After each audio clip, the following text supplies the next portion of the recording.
Bonjour YouTube. Alors aujourd'hui j'ai décidé de vous faire un focus et je vais vous expliquer du pourquoi du comment on en est arrivé là. En fait je vous explique. Comme vous savez j'ai fait une vidéo sur TikTok il y a de cela 2 semaines et où je décriais un peu les mauvaises pratiques qu'il y avait dessus. Mais c'est comme je vous disais, il faut pas juger trop vite parce que du coup ça m'a donné une envie. Je voyais en fait en swipant hier plein de personnes qui faisaient des TikToks sur leur maladie. Parce que du coup, ça c'est des maladies handicapantes invisibles, qu'on ne voit pas comme dans les communs des mortels, comme on dit. Et du coup, ça m'a donné envie de la vulgariser et de vous en parler. Voilà. Donc aujourd'hui, ça va être un focus sur deux maladies handicapantes et en deux parties, bien évidemment. Donc, ça va être sur le syndrome d'Ehlers-Danlos et enfin sur la maladie de Crohn. Asseyez-vous YouTube et prenez-en de la graine. Allez, à tout de suite.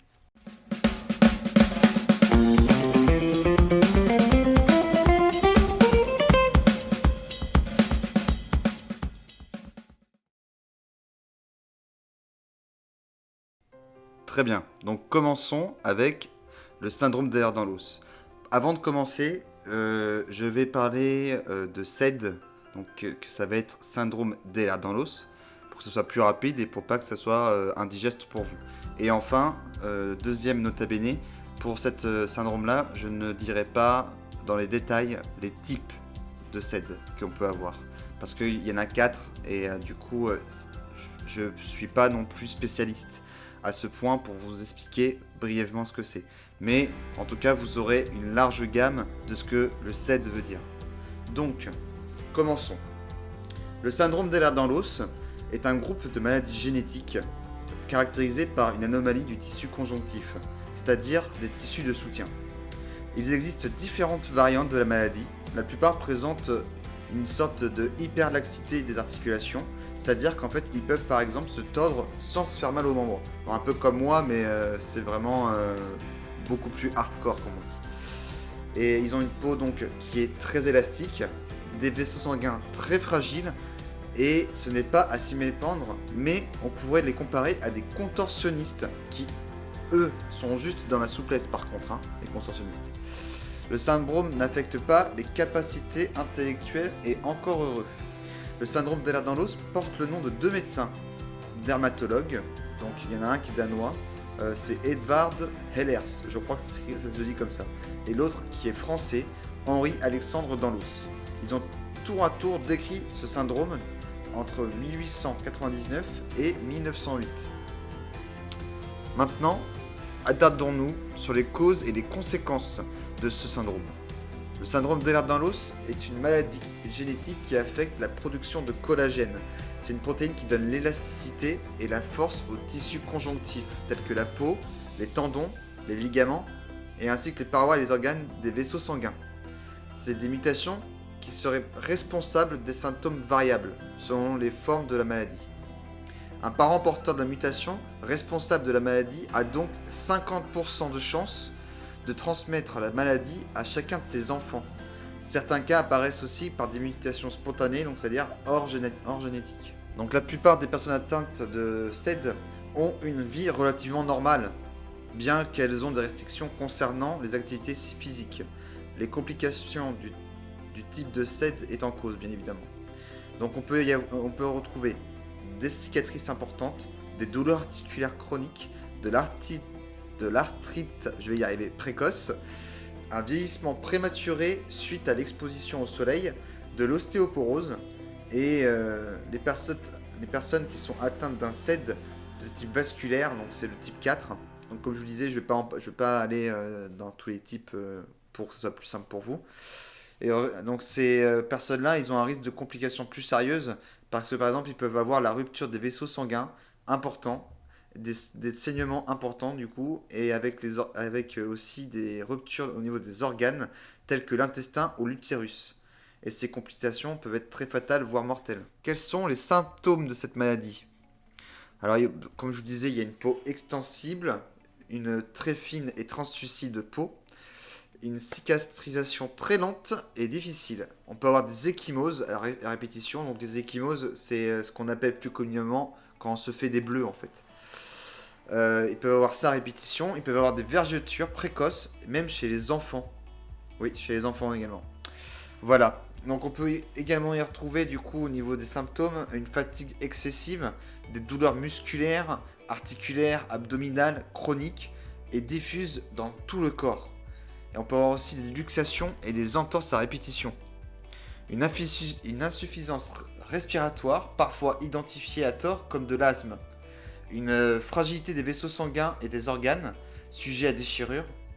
Des troubles intestinaux ou de la constipation. Donc ils sont soit constipés, soit ils ont tout le temps la gastro finalement, pour parler crûment. Et puis il va y avoir aussi des problèmes urinaires, des troubles cardiaques, en particulier au niveau des valves, donc les valves du cœur, de la myopie ou des problèmes de vision. Bon, voilà, j'ai pas le syndrome pourtant. Des saignements de nez spontanés, des règles abondantes et douloureuses chez certaines femmes. Je suis pas une femme, donc ça me touche pas. Des cordes vocales très sensibles et très souples également, on peut retrouver. Les personnes à risque sont les personnes qui ont une histoire familiale de la maladie. La plupart des formes de symptômes de Ehlers-Danlos sont à transmission autosomique dominante, c'est-à-dire génétique, comme je vous disais.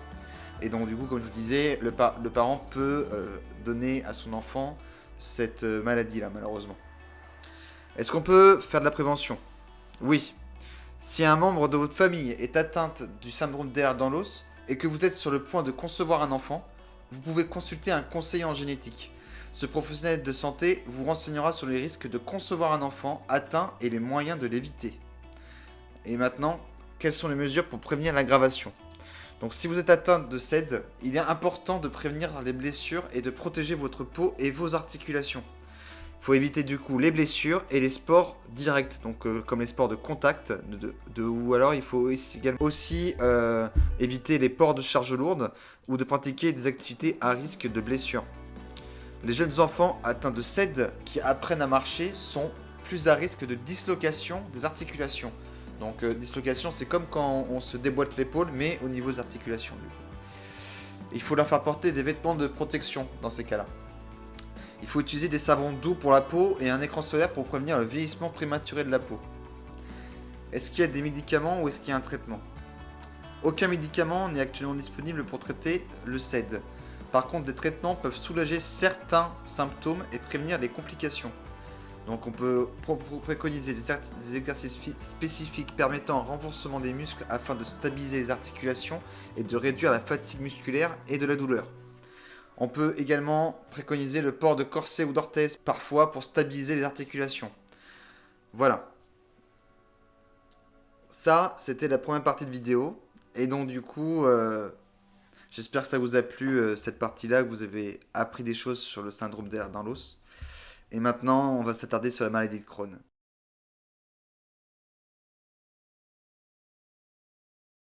Comme vous l'auriez deviné, maintenant, on va parler de la maladie de Crohn. D'ailleurs, la maladie de Crohn, c'est une maladie inflammatoire chronique du système digestif, donc du coup du gros intestin si vous préférez. Ça évolue par poussée et par phase de rémission. Elle se caractérise principalement par des crises de douleur abdominales et de diarrhée, qui peuvent durer plusieurs semaines ou plusieurs mois. Fatigue, perte de poids et même dénutrition peuvent subvenir si aucun traitement n'est entrepris. Dans certains cas, des symptômes non digestifs qui touchent la peau, les articulations ou les yeux peuvent être associés à la maladie. En cas de maladie de Crohn, l'inflammation peut toucher n'importe quelle partie du tube digestif, de la bouche à l'anus. Mais le plus souvent, elle s'installe à la jonction de l'intestin grêle et du gros côlon, donc le gros intestin. La maladie de Crohn est due à une inflammation persistante des parois et des couches profondes du tube digestif. En fait, cette inflammation peut entraîner un épaississement des parois à certains endroits, des fissures et des plaies à d'autres. Les causes de l'inflammation sont inconnues et vraisemblablement multiples, impliquant des facteurs génétiques, auto-immunes et environnementaux. Bien que la maladie de Crohn ne soit pas une maladie entièrement génétique, certains gènes peuvent augmenter les risques d'en être atteints. Ces dernières années, les chercheurs ont découvert plusieurs gènes de susceptibilité, Donc c'est des gènes spécifiques, donc qu'on va appeler NOD2 et CART15, en fait, qui permet de multiplier par 4 ou 5 le risque de souffrir de la maladie. Ces gènes, en fait, ils jouent un rôle dans un système de défense de l'organisme. Cependant, d'autres facteurs sont nécessaires pour que la maladie survienne. Comme dans bien d'autres maladies, il semble qu'une prédisposition génétique combinée à des facteurs de l'environnement ou du mode de vie déclenche la maladie.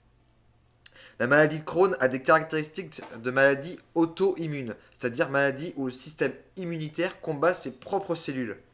Les chercheurs pensent que l'inflammation du tube digestif serait liée à une réaction immunitaire excessive de l'organisme contre des virus ou des bactéries dans l'intestin. On remarque que l'incidence de la maladie de Crohn est plus élevée dans les pays industrialisés, étant augmentée depuis les années 50. Cela laisse croire que des facteurs environnementaux, probablement liés au mode de vie occidental, pourraient avoir une influence importante sur l'apparition de la maladie. Cependant, aucun facteur spécifique n'a encore été décelé. Plusieurs pistes sont cependant à l'étude. Un antibiotique est un facteur de risque potentiel. Les fumeurs sont plus à risque de développer la maladie. Les personnes trop sédentaires sont plus affectées que les personnes qui sont les plus actives. Il est possible, mais il n'y a pas de preuve absolue, que l'alimentation trop riche en mauvais gras, en viande et en sucre augmente le risque. Les chercheurs se penchent surtout sur le rôle éventuel d'une infection par un virus ou une bactérie dans le déclenchement de la maladie. Outre une infection par un microbe extérieur, un déséquilibre de la flore intestinale, c'est-à-dire des bactéries naturellement présentes dans le tube digestif, pourrait aussi être en cause.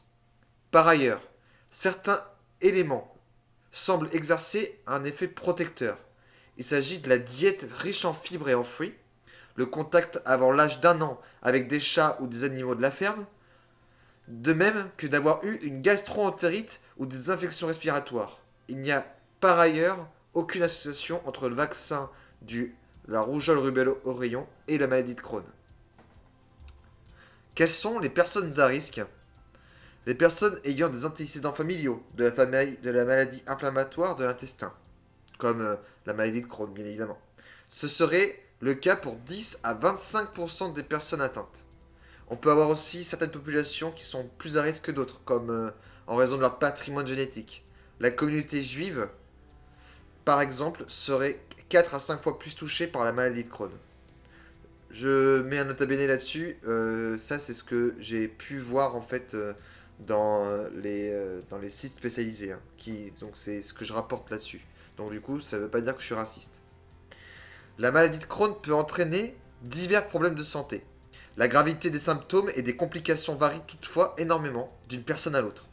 On peut y avoir une obstruction du tube digestif. L'inflammation chronique peut entraîner un épaississement de la paroi du tube digestif, pouvant conduire à un blocage partiel ou total du tube digestif. Et donc du coup cela peut entraîner des ballonnements, de la constipation, voire des vomissements de manière fécale. Une hospitalisation d'urgence peut être nécessaire pour éviter une perforation de l'intestin. On peut aussi retrouver dans les complications des ulcères dans la paroi du tube digestif, des plaies autour de l'anus, des fissures profondes ou des abcès chroniques. C'est dégueulasse, on peut le dire, mais bon, c'est comme ça. Les personnes atteintes de la maladie de Crohn au côlon ont un risque légèrement accru d'être victimes d'un cancer du côlon, surtout après plusieurs années de maladie, et même si elles en sont en traitement. Il est donc conseillé de subir un dépistage précoce et régulier du cancer du côlon. Et maintenant, quelles sont les conséquences possibles? Donc, les conséquences... Je vais couper ça en montage, t'inquiète pas Théo. Quelles sont les conséquences possibles du coup? Une dénutrition, car durant les crises, les malades ont tendance à moins manger en raison des douleurs. De plus, la capacité d'absorber les aliments à travers la paroi de l'intestin est compromise. En langage médical, on appellera de malabsorption. On peut aussi retrouver en conséquence un retard de croissance et de puberté chez les enfants et les adolescents. L'anémie, en raison des saignements de le tube digestif, qui peut survenir à bas et être invisible à l'œil nu. D'autres problèmes de santé comme de l'arthrite, des affections de la peau, une inflammation des yeux, des ulcères buccaux, des calculs rénaux ou des calculs biliaires. La maladie de Crohn, lorsqu'elle est en phase active, augmente le risque d'avortement spontané chez les femmes enceintes qui en sont atteintes. Elle peut rendre difficile la croissance du fœtus. Il est donc important que les femmes qui souhaitent devenir enceintes contrôlent très bien leur maladie à l'aide de traitements et en discutent avec leur médecin. Voilà, terminé pour aujourd'hui. J'espère que cette vidéo vous aura appris quelque chose. N'hésitez pas à liker, partager mon contenu et à vous abonner, ça me ferait plaisir. Et c'est gratuit. Et du coup, pour terminer cette vidéo-là, je compte reprendre du coup un rythme d'une vidéo par semaine, comme vous avez pu le voir. Et donc si cela vous plaît, je ne serais pas contre si vous me donniez des avis, vos idées ou tout simplement votre aide. Et sur ce, à la semaine prochaine YouTube.